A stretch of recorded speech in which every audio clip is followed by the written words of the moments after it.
Welcome back to Emily A to Z. My name is Emily, and today for this TBR Tackle, we are starting on a Friday morning. I'm about to leave. I have an appointment before I have to go to work. I'm actually really excited.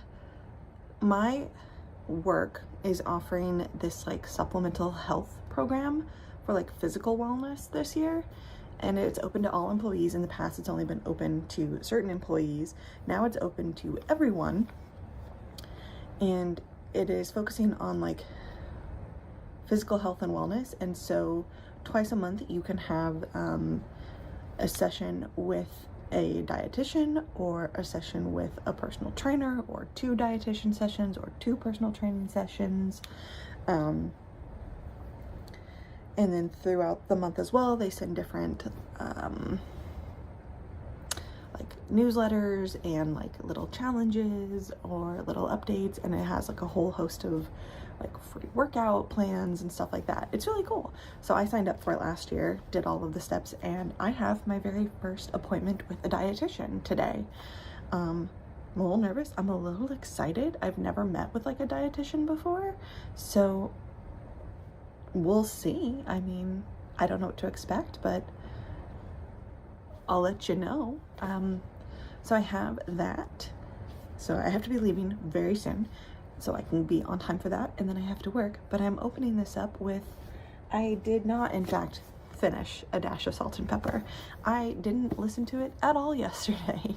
I got to work, I had some stuff I had to do, and I just was like, I don't have the bandwidth for this right now. That's what happens when you miss 4 days of work. So I do think I will listen to it today. I have just a regular work day. I will chill and do my work, listen to this. I want to get back into it. I do think it's very cute. I'm also a little nervous because if I finish this, I don't have another audiobook lined up. So I think that's part of my mental hiccup, is I'm what do I do next? It'll be fine. I will find something else to listen to. So no updates there. Anxious People, which again I left downstairs. I am now another 100 pages in. I'm about 225 pages in. I have about 100 pages left, and I'm still loving it. Things are unraveling, unfolding, but then also coming back together and tying back into each other, and it's delightful. I find myself chuckling. I have laughed out loud.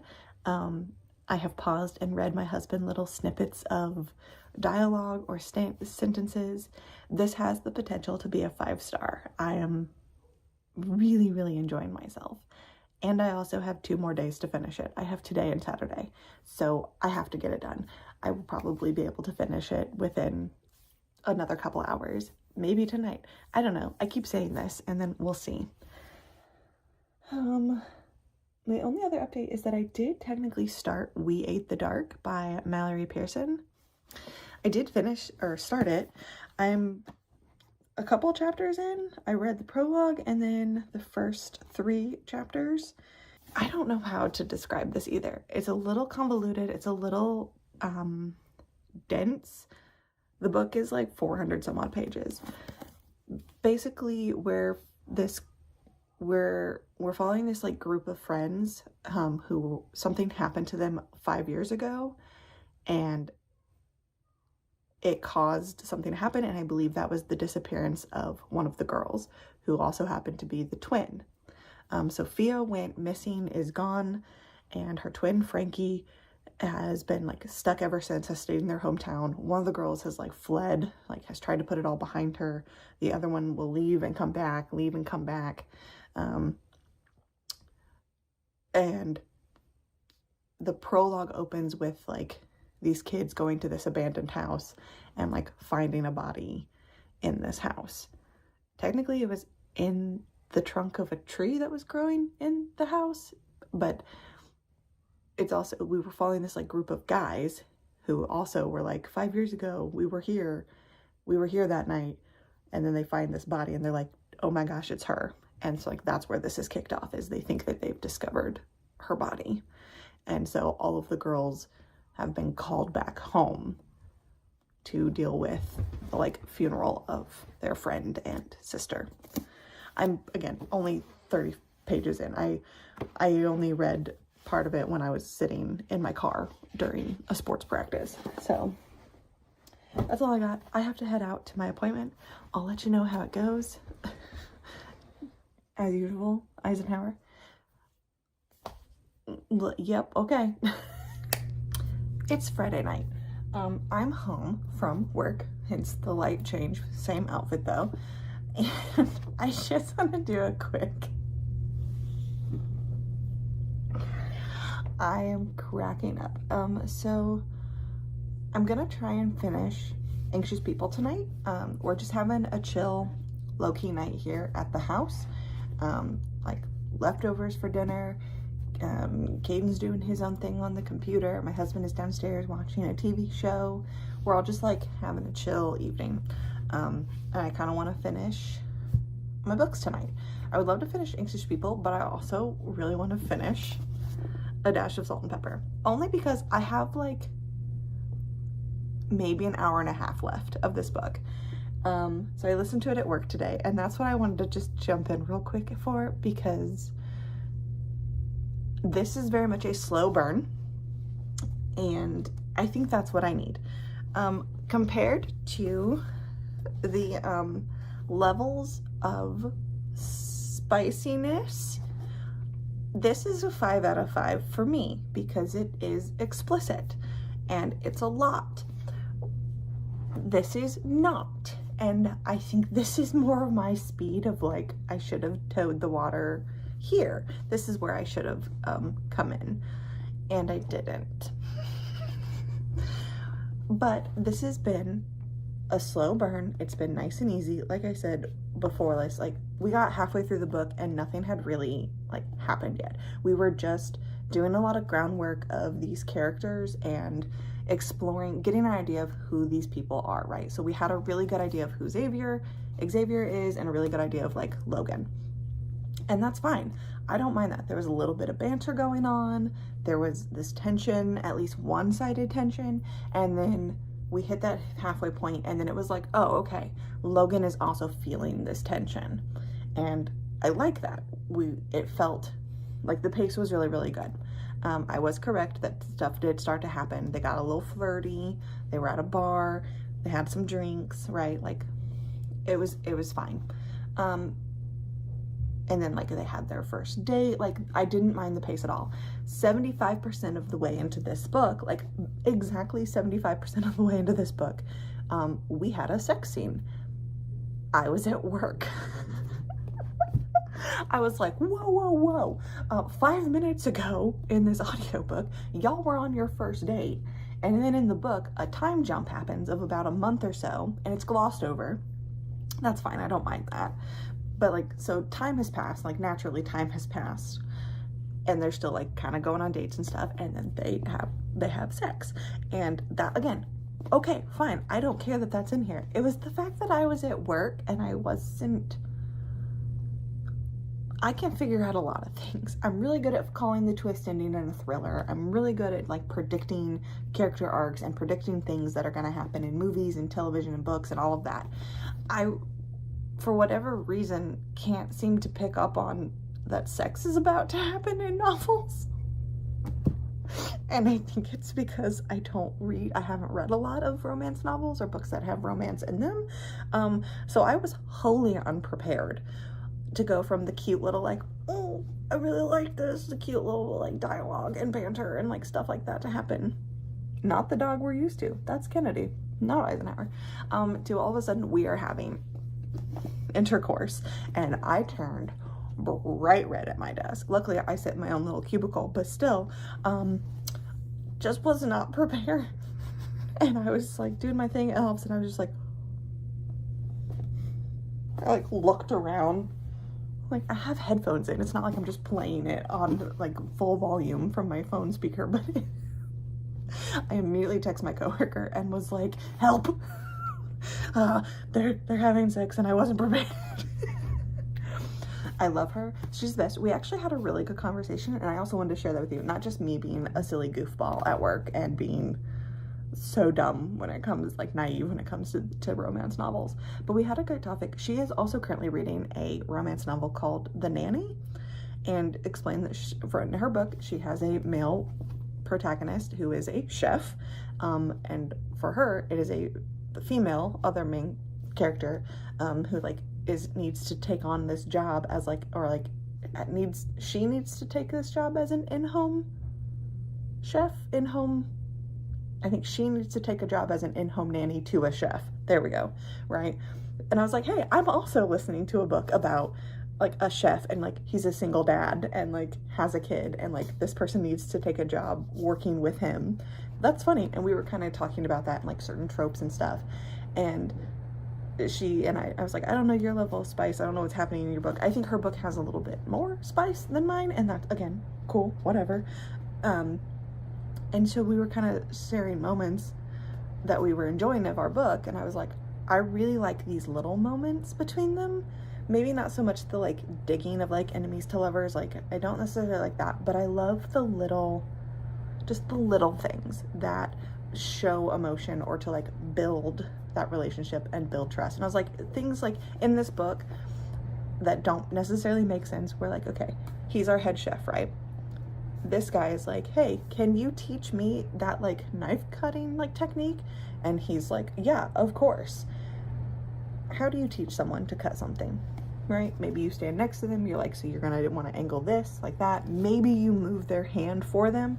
No, we did a full-on like Patrick Swayze ghost moment where Logan here stands behind Xavier, presses his body against his back, and like reaches around and like holds his hand and cuts the vegetables. I'm making this way more dramatic, but like and it makes it sound like I don't care. I loved it. I know that that's not what would happen in real life, and I don't care.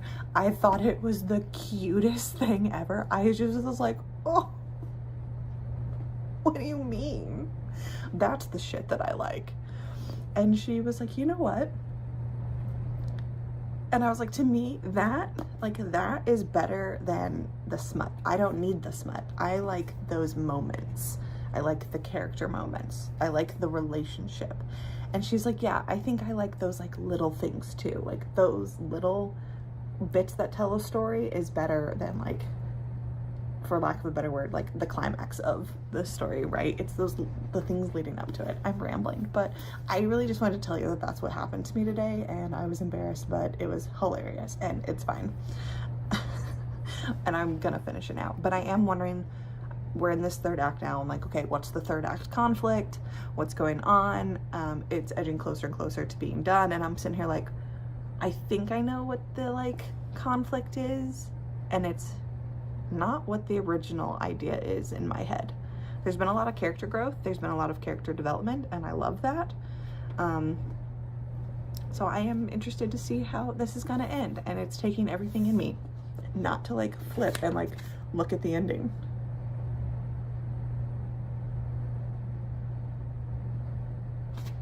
Oh, I shouldn't have read that. Oh no. Oh no. Oh no. It's fine. I will finish this book. That's all I have. I will check in soon. And look at this beautiful girl, Kennedy. I love her so much. She's a princess. It's the weekend, and I thought, well, I have more laundry to do. I could show you some stuff and talk to you about things. So,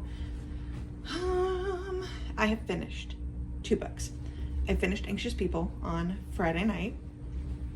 5 stars. 5 stars. It was so good. My book club for it is today. Today is Sunday. I am running the book club. I'm a little nervous, always, because you never know. Like, this is the family book club, so we have everything from like our grandma to our aunt and mom, and then like me and my sister-in-law, who, as you hopefully know by now, is Rachel from Rachel's Cozy Corner. She is on there too. So we've got multiple generations, and we all take turns picking a different book, and we read it, and then, you know, host the live show. It's not a live show, it's a book club. We just meet over like Skype, you know, and talk. So hello Kennedy. I'm leading that in a couple hours. I'm really excited. I gave it 5 stars. I absolutely love it. I already know that Rachel gave it a 4 because I saw that on her Instagram, and which is also Rachel's Cozy Corner.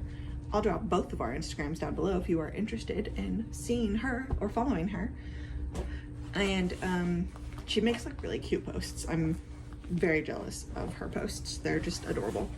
Anyways, we have that. So I'm gonna ask, basically it's like I'll ask some questions and see how everyone thought, like ask them, you know, discussion questions, but then also like, what did you think about it? Who was your favorite character? And of course, you know, what did you rate it? So and so. And then I believe our aunt, I say our, but they're my in-laws, but it just makes sense to say our. Yes, look at my still unpainted square. So she is, I believe, up next. So she gets to pick, and I have no idea what it is. She hasn't told us what the book is yet, but I'm very excited to find out, and that will go on my March TBR. The other book that I finished last night, Saturday, was A Dash of Salt and Pepper by Kosoko Jackson. The third act conflict was, of course, not what you thought it was. It was something else that happened, and I don't know. I didn't really like the third act conflict. I didn't think it just felt overblown kind of thing. I guess maybe because I wouldn't have reacted the way our characters would have reacted. Like that's not my go-to, is to act a certain way. I don't know. It was fine. I think overall this is a 4 for me. It was a cute little romance, like culinary romance, back into hometown, LGBTQIA+. We have an age gap, single dad, businessman, just trying to do his thing. I don't know, 4 stars, check it out if you're interested. I listened to it to fulfill my romance audiobook prompt for Magical Stitches, so that is now done. Finished Anxious People because book club. What is next on my list? We have We Ate the Dark by Mallory Pearson. It's long though. I'm a little nervous because it's like 400 pages, like 430 pages. It's a lot. So again, I'm only 30 pages into this, but that's on my list. I also have another really long read, and that is the brand new release, Witchcraft for Wayward Girls by Grady Hendrix. It is his 2025 release, and it is the February book for the Literally Dead book club hosted by Kayla from Books on Lala. If you don't know her, then we're all living under rocks. No, I'm just kidding. I adore her content as well. I'm reading those because, I mean, if I need a short book, the other book I need to read is The Lamplighters by Emma Stonex. I really want to read this, and I think I will get through this quickly. Here's how I'm prioritizing. I'm prioritizing We Ate the Dark because it's for my own Facebook group. This is for Magical Stitches that I run. So I'm prioritizing this. Then I'm prioritizing Witchcraft for Wayward Girls because that is the Literally Dead book club, and it's brand new. And I know if I don't read it now, it's gonna go into the system and there's gonna be holes on it and I'm not gonna get it for a long time. And I don't want that to happen. Then, plus I want to watch the live show when the live show happens and be able to like be a part of it. So I'm prioritizing that. And it's a library book and it needs to go back. And then I guess The Lamplighters, because this is just like for fun. This is the extra, this is the online reading challenge through my library, and the theme is a mystery, so you could read any mystery. This just happens to be the mystery that they picked, and I don't want to fall behind. I've fallen behind all of the other years. I don't want to fall behind this year, so this is this month's book. But I don't have an audiobook, and I kind of need an audiobook for work.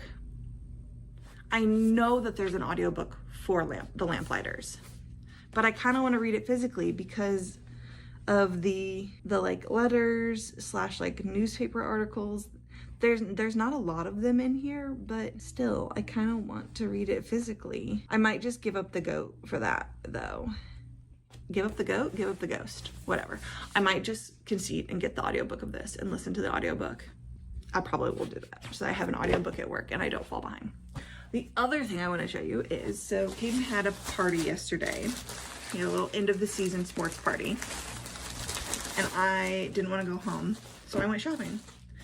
I got Grumble, don't tell him, because then he's gonna want to eat it and I don't want to share.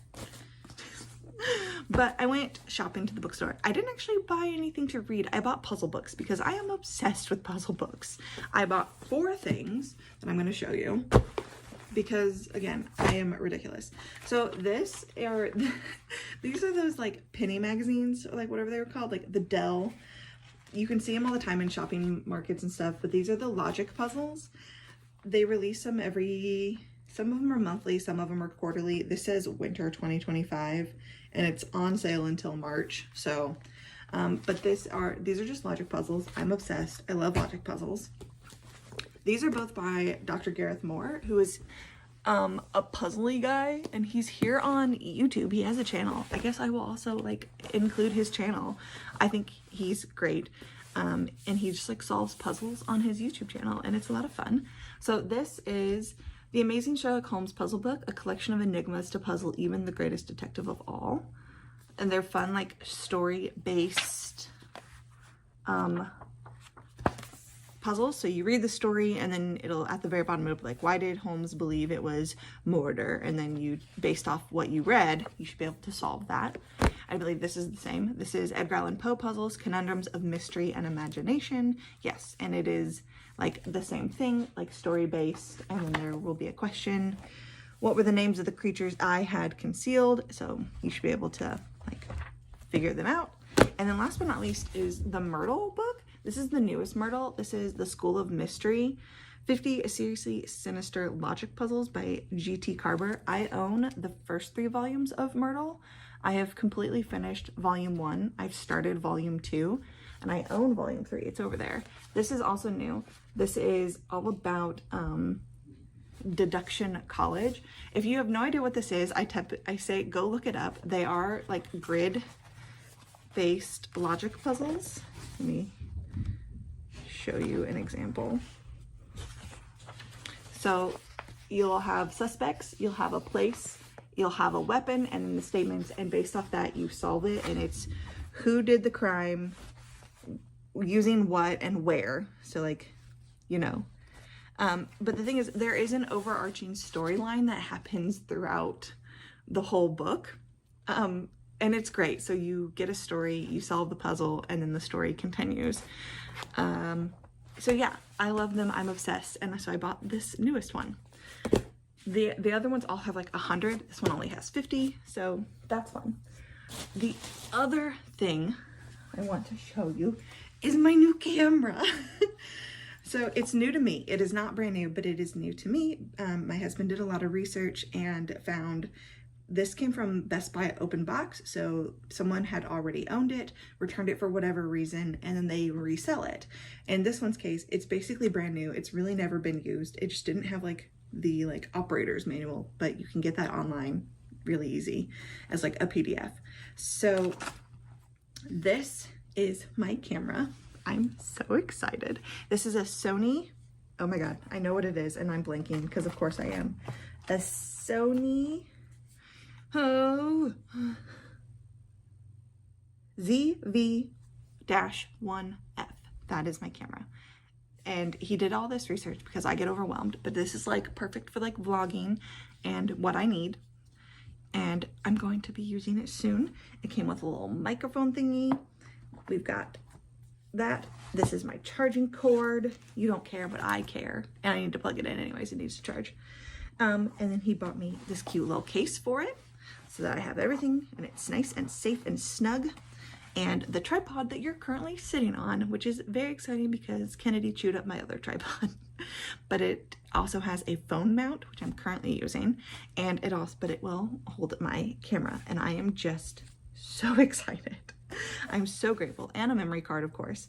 But I'm really pumped. I'm gonna finish out this like TBR Tackle using my phone, but then we're gonna transition over to using the camera. And I don't know, it's crazy to think about. I'm moving up, but this will be fun for this, obviously, but also we have a couple trips planned this year. We're going on another cruise. We are going to Cape Cod this summer, which is exciting. And I'm gonna bring my camera and hopefully we will have fun. Does that make sense? I don't know. And the case, he bought me this cute little case so I can protect everything in it. Did I say that? I don't know. That's all I have. I have to actually put my clothes away instead of just fold them and toss them on my bed. So, Kendi is squeaking her toy. You got your baby? Okay. And then I'm about to start this one. This is brand new. This is Witchcraft for Wayward Girls by Grady Hendrix. He also wrote the Southern Book Club's Guide to Slaying Vampires. But this one is set in the 70s, and it's about like young teenage mothers that are sent to a like home to have their babies during that time. And it's like, it just says like that there's power in books. And so then they meet like a librarian, and I guess, but because they're bad girls because they, you know, I'm sure stuff will happen, but they're naughty because they got pregnant when they weren't supposed to get pregnant and everything. But from what I've seen so far, it's a story more of like Whitman and those bonds of teens and coming together. And it's Wednesday, and I just realized I haven't like checked in since this weekend, so I thought I would do that really quick. First off, I had a hair appointment yesterday. We didn't have time to cut it, but we did bleach it, and we tried to go lighter. It's not picking up because of the lighting. I'm literally under a light right now. But we are still trying to go as platinum blonde as possible because that's what the husband wants. So we're doing it. You might hear some sound. Washington is playing with a pencil that he found on the floor. Anyways, so we just bleached it, and now it definitely is looking, and then the toner we put in is kind of like, has like purpley silvery undertones. So it's definitely looking a lot more gray right now, which I'm fine with. Cool. Like the toner part will fade in a couple days. But I'm getting it cut next week. We didn't have time. It didn't lighten the way she wanted it to. It was taking like a longer time. So we just focused on lightening my hair. And then next week we're just gonna trim it because I had to skedaddle and go get Kaden from school. And that's totally fine with me. What else? I'm using my new tripod. I still love this damn thing. I'm so pumped that my husband got it for me. He is the best. Also, he bought me this new heating pad. It's a weighted heating pad. If you've never experienced that, I highly recommend it. I think he just got it at Walmart, and it's got like 10 different settings. You can also set a timer for it for up to 3 hours and just set it and forget it. But this saved my life a couple weeks ago when I was having a rough time of the month. This has been a lifesaver. And then also with me getting back into the gym and working out, just sitting like this on these muscles, my delts, oh, they are rough. Speaking of which, I gotta wrap this up because I have personal training today. I have that personal training through my work. That free program I've mentioned, I will talk more when I come back because I also did my free dietitian appointment, and that was awesome. And I want to talk about that too. Anyways, let's stay on track. I gotta finish my coffee, head to my personal training.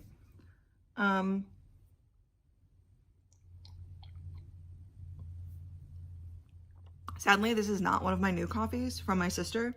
This is an old coffee that we still had, and hubby said you have to finish up all of your old loose coffee before you can open your new coffee. So I'm doing that. But this is a vanilla creme brulee coffee. It's very good. It's very vanilla forward. So if you like that, you'll like it. Anyways, books. So I am now about halfway through Witchcraft for Wayward Girls by Grady Hendrix. I am loving this. I sat and read this for like 2.5 hours last night.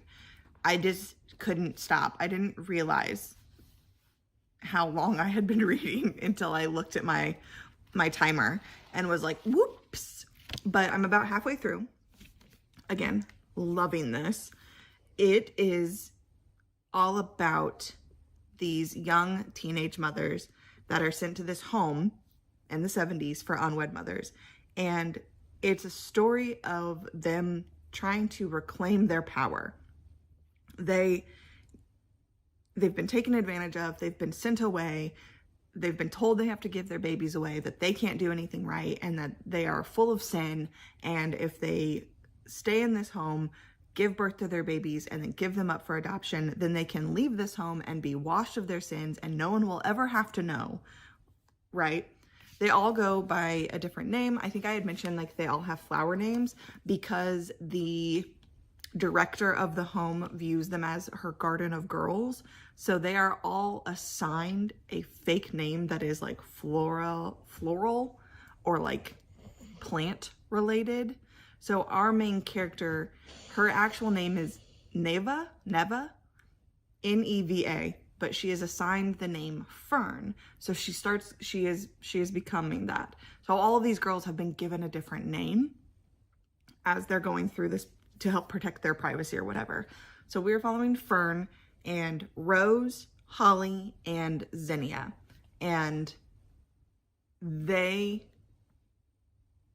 are given a book of witchcraft or about witchcraft from a librarian that comes to visit them over the summer. And they start on this journey of practicing witchcraft and forming their own coven. And it is interesting. There have been a couple moments where Grady Hendrix, I think, is a really fantastic at sliding in those elements of horror. Like he is able to mix in like those, not graphic, but those like, moments of horror into the everyday, into the mundane so seamlessly that when you're reading it, you're like, oh my God, this is awful. And then the next passage, the next paragraph, you're back to this like just regular everyday prose. And I love that about his writing. The example, there have been a few where I have found myself like going, while I'm reading it, because I'm having a visceral physical reaction to it, because his descriptions are so lush. It's so well done. This is a minor, not really a spoiler because we're a home of pregnant women, but like the example I'm thinking of is our main character, Fern, gets up in the middle of the night because she has to go to the bathroom, of course. And when she walks in, one of the other girls is in active labor in the bathroom. And there is a description of like the blood and the girl, and it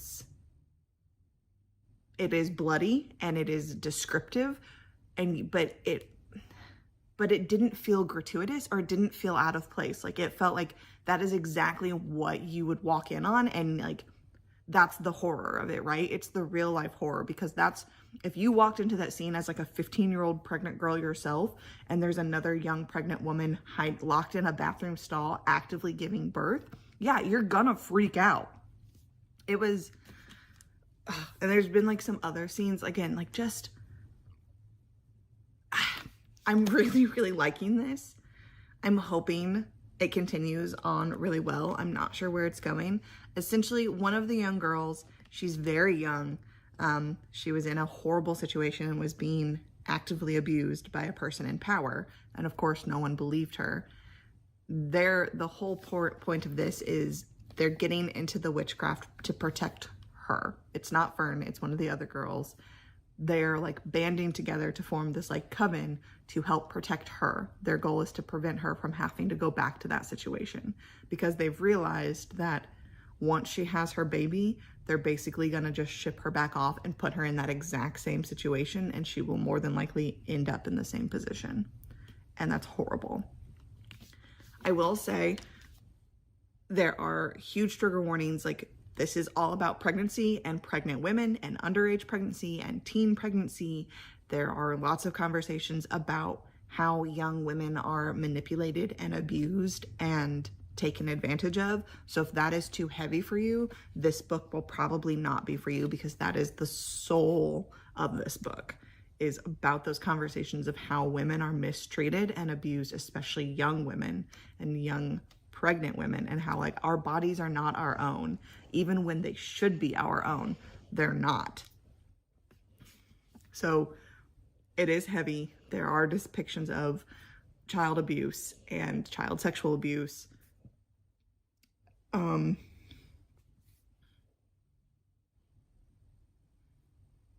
What else? Just, it is heavy, but I also think it is very well done. Like, normally I would shy away from this. I don't like pregnancy in books. I don't like pregnant women in books. Like, it freaks me out. I don't like to handle anything with like pregnant kids or teens or anything like that. That is usually too much for me. I was a little nervous heading in, but I think it's handled in such a great way. It's not upsetting me. It's not bothering me. Like, I'm having a great time. So there's that. The other book I finished, which I don't have, is Tremors in the Blood. It's like, I'll post a cover because I can't tell you anything other than it's called Tremors in the Blood. It is the Morbidly Curious book club pick of February. The audiobook came in for it, and I didn't have another audiobook. I was still kind of waffling over starting the audiobook of The Lamplighters, so I started that instead. And I'm about 25% of the way in, and it is what it is. It's all about the invention of the lie detector and how that was developed, and how it was put into use. I don't remember what decade we're in, but it's in California. It opens with a crime, and it gives a great description of the crime, and then it is slowly moving into the investigation of that crime, and then we are getting into like the police force at the time and how they were trying to change and expand and grow. And the chief of police at that time was trying to do a whole bunch of great shit. And it's like, wow, I wish our police was still like that today. Like, he had like a kids room in the police office so that like teenagers and stuff could just come hang out at the police station so that they wouldn't be out on the streets getting in trouble. Like, that's brilliant. And his whole thing was like, we want the kids to view us as allies and as friends so that they trust us, and that way they don't go down the wrong path. Because if we can build a good relationship with them now, we can prevent bad stuff in the future. Like, his whole thing was about prevention, and that's awesome. Yeah. But that's, I mean, it's a nonfiction. That's pretty much it. It's just about how the lie detector was created, and at where I've come in, a very first like version of the lie detector or the polygraph has been created, and they are starting to use it in like smaller cases, but they're the person who like really worked on it, he's hoping to get it into like a major case so that he can prove that it is useful and that it does what he says it does. I gotta go. I'm gonna be late. I gotta finish this real fast and head to my PT. I will check in later. Don't mind my crazy hair. We went for a morning, she's fine, a morning walk, and it is very windy. So now my hair is wavy and floofed from the wind. But also, look at these new glasses. New glasses, who this? I picked them up, I think I said I picked them up on Wednesday. I wasn't allowed to start wearing them until the next day. So Thursday, total honesty, it's Friday. I normally end on Thursdays. I didn't film last night because I didn't want to. So I'm filming today. It's Friday, and I'll wrap this up and then start the next one. But look at them. I love these. They got sparkles. They're fun. I'm excited. The prescription is slightly different though, so I'm still getting used to them, and whew, it's like being 4D at times. Quick update, because nothing has really changed. I am very close to the camera. I am hoping to finish 2 things today because it is the last day of February and I don't want to bring these over into March. I've kind of given up on We Ate the Dark. I only got 35 pages in. I think I'm gonna scrap it and just restart it like next month kind of thing. And that's totally fine. Not a problem.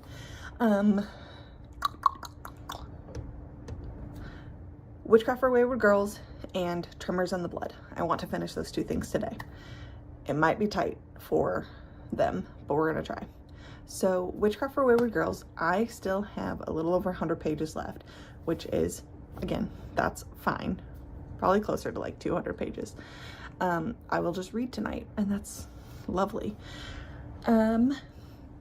We have gotten into the witchcraft part, and we have started to have babies. Things are happening very quickly. We've kind of hit that like antagonistic part of the plan where we've got like our villain and like what her like end goal was. She has set her sights on Fern. She really wants Fern, and Fern is desperately trying to like save some of the other girls and herself. And so we are having that like power dynamic and that power imbalance of this much older, like important woman who supposedly knows best versus another really old important woman who supposedly knows best. And those diverging paths of like which path is actually going to get you what you want. And then Fern is trying to navigate that, right? Like she could go down this path of witchcraft, or she could go down this path of like following the religious home identity of you follow the rules, you give birth to your baby, and then you pretend that none of this ever happened, and you go back home and just start over fresh, basically. And she's kind of struggling between those of like, do I go down this path of witchcraft and like create my own destiny and like forge my own path, but still have to follow and abide by someone else's rules?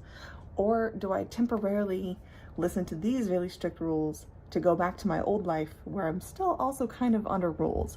So it's an interesting balance. I think she's going to try and find a third path, which is just going to be what she wants. So there's that. With Tremor in the Blood, I'm gonna be honest, I think I've kind of lost the plot a little bit. I don't know if I just kind of started to zone out when I was listening to it. I'm not 100%. I'm not sure, but I'm interested, but I'm not as interested as I was at the beginning. We're still very focused on this like one crime that happened at the beginning of the novel, but we've gotten several other crimes like interspersed as well, and how like the lie detector was used in the early stages for those crimes. We're